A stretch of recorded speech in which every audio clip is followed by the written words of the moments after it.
আজকের একদিনব্যাপী ওয়াজ মাহফিল হালকা জিকিরের সম্মানিত সভাপতি, উপস্থিত আছেন ইসলামী আন্দোলনের এমপি প্রার্থী জনাব আলহাজ মোহাম্মদ জসিমউদ্দিন দামাত বরকাতুহু আলিয়া, আর উপস্থিত আছেন আমার বড় ভাই দাদু ভাই জনাব মোহাম্মদ এনামুল হক বাসু ভাই, আর অন্যান্য ওলামায়ে কিরাম মুআজ্জাজ মুহতারাম ওলামায়ে কিরাম যারা উপস্থিত আছেন, সকলের হায়াতের মধ্যে আল্লাহ বরকত দান করে বলেন আমিন।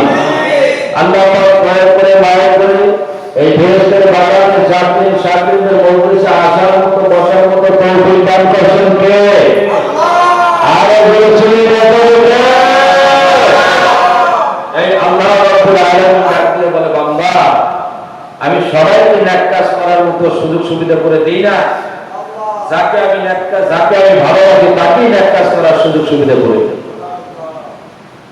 সবাই সুযোগ থাকা সত্ত্বেও ওয়াজ মাহফিলের ময়দানে বসতে পারে না, আর সবাই সুযোগ না থাকার কারণেও ওয়াজ মাহফিলের ময়দানে বসেছে।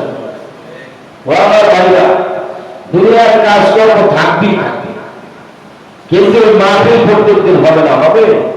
আজকে হৃদয় ভাই যারা এখানে তার নেতৃত্বে যারা মাহফিলের ব্যবস্থা করছে, সে 19 দিন পর্যন্ত এই এলাকার কবরাজা বন্ধ। কেন বন্ধ থাকবে? যদি কোন হক্কানি উলামায়ে কিরাম আসে, হক্কানি উলামায়ে কিরাম যদি কদম দিয়া যায়, আর হইলাম আমরা মুসাফির মানুষ, ঢাকা থেকে আসে। এই যে পার্বত্য চট্টগ্রাম রাঙ্গামাটির এলাকা, এত নিচু এলাকা, এত নদীমাতৃক দেশ, একদম সেই বর্ডারে, এখানেও আল্লাহর কুতুবের পালা গভীরা আছে। কথা বলতে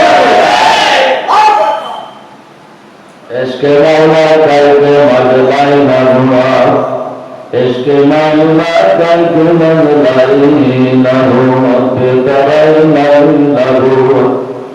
যারা মাওলার পাগল গোলাম, তারা খাওয়াও চেনে না, ঘুমও চেনে না, নাওয়াও চেনে না, ভালো পোশাকও চেনে না। যারা মাওলার পাগল, ওই আল্লাহর বান্দারা কম খায়, কম ঘুমায়, কম কথা বলে। যারা মাওলার আশেক, যারা পাগল, চরমনার মরু আল্লাহর প্রতি বলতে পারে, এ দুনিয়া মুসাফির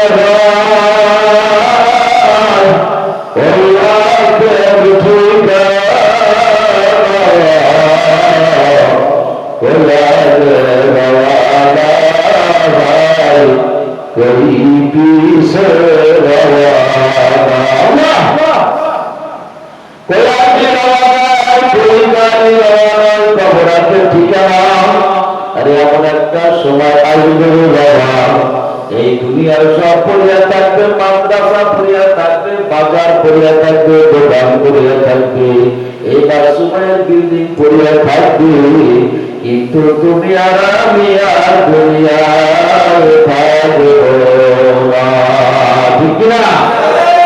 এই জন্য আমার বাবা ঘোষণা করে জানা যাও, দুনিয়ার মানুষ তোমার বলো আমি হাস করিয়া বানাইছি, আবার হাস করিয়া বানাই সারিয়া দিলেন ওই জাহান্নামের মধ্যে রাত্রি যারা হবে। তুমি দুনিয়ার মধ্যে একটা মাদার গাছ আছে না নাই? ওই মাদার গাছটা যা তোমার কোনো ফলও দেয় না, ফুলও দেয় না, ওই মাদার গাছ দ্বারা তোমার কোনো উপকারে আসে না। চরমনায় দাদা জানান দাও কুতুব আমার আব্বা জান এসাক সাহেব রহমাতুল্লাহ ছিল, আমাদের দেশে বয়ান করতে চাইতে আমরা ছোট ছোট ছিলাম, দেখছি কয়েক আমার ফিরবি তো না ফিরবি না, যেদিন ফিরবি ওদিন আমি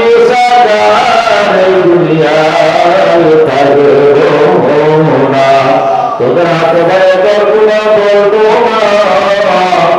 এজন্য বাবারে খুব অল্প সময় বয়ান করবো, আবার আমাদের ঢাকা চলে যেতে হবে, জন্য খেয়াল করিয়ে নেবার দৈনিক কাজ হবে না। আজকে বিদায় পায়ের জন্য, আজকে শ্রমিক আন্দোলনের পাগলদের জন্য, শ্রমিক আন্দোলনের বাইরের জন্য, আজকে ফজলুল করিমের সংগঠনের জন্য এখানে আমার আশা। আবার কত জায়গায় বললাম আল্লাহর কুতুবের কত পরীক্ষাই দেখলাম। নোয়াখালীতে একবার আমি রংপুর একদম না পড়ে গেছি বয়ান করার জন্য, কোনো মানুষ নাই, চরমনার গরিব নাই, বিভিন্ন দল আছে, আমার ভালো লাগে না। মনে মনে বুঝি আর একটা ভালো লাগবে যখন মালিকের ডাকতো আমার মাওলা, আমার মাওলা, আমার মাওলা, ওই ডাকটা বোঝার মতো মানুষ একজন আনিয়ে দেয়। একটুখানি আগে গেলেই একটা নীলা পাখি বান্ধে একজন মুরব্বী দাঁড়িয়ে ভর দিয়া আসতে আসে। আজকের মাহফিলের বেদান মানুষ কথাও ভালো বলতে পারে না। আজকে মাহফিলের বেদান তুই গর্বের মধ্যে যাই আমার দাদু ভাই, আমি এসাদ সাহেবের বুড়ি, আমি কথা বলতে একটা শুনে দিয়ে দাদু ভাই এই আজ পর থেকে 4টে বাজে এখানে আসছি, খালি একটা পাথর পাথর খুঁজছি। সবাইলে তো বয়ান শোনাইলে হবে না, আমার চরমনার আল্লাহর কুতুবের পাগা পালা টুকুরা যদি না আসে বয়ান ভালো লাগে না। দেখি নিলে একটা পাতলি পাথর করতে পারছে, এই ব্যাপারে যখন সাদা টুপিটা মধ্যে যাচ্ছি নাই, মনে হয় যেন মদিনার নীলগুম্বজের মতো দেখা যায়। এই মদিনাওয়ালার বিষয় বাজারের মধ্যে দোকানের মধ্যে বাবারা আসে, প্রত্যেক দৈনিকাকে ভর্তুম করবে ইন্দ্রাঙ্গা বাড়িতে আসবে না। এ বাবা আসতে যখন আসছি তোমাদের হাতে বলি 10টা মিনিটের জন্য বসো, সবাই বেশি হবে না, নিঃশ্বাসের তো বিশ্বাস না, আয়া করতে গুণালয় না করি আয়াত মাহাতে বন্দনা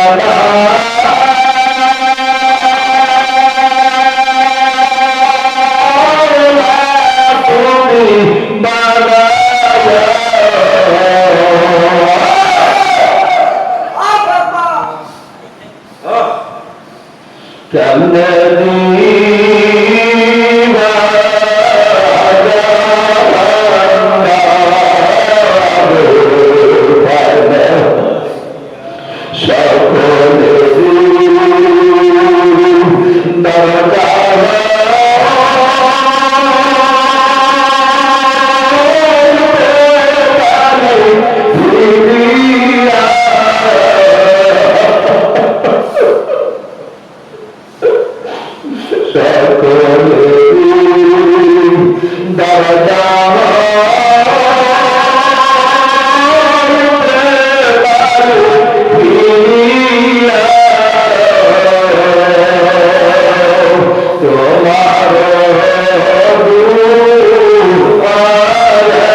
আগে কারণে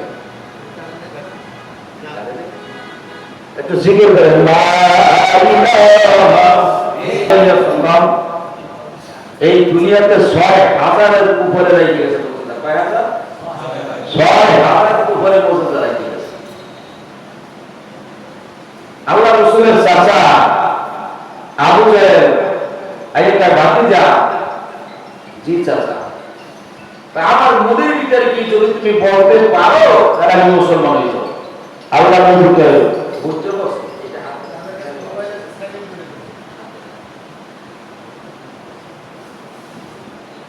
বুঝতে পারছেন ভাইজি? বুঝতে পারছেন কথাটা? যদি আপনার হাতের জিনিসই বললে তো এটা কোনো সমস্যা। আল্লাহ রাসূলের শাহাদাত আঙ্গুল দ্বারা ইশারা করে বলতে আছে, হে মনের ভিতরে যে জিনিস আসো পাথরের টুকরা বলে লা ইলাহা ইল্লাল্লাহু মুহাম্মাদুর রাসূলুল্লাহ সাল্লাল্লাহু আলাইহি ওয়াসাল্লাম। হুজুর আপনি আল্লাহর রাসূল এবং বান্দা, আমরা পাথরের টুকরা। আবু জাহেল সর্বনাশ এখানেও নাউযুবিল্লাহ।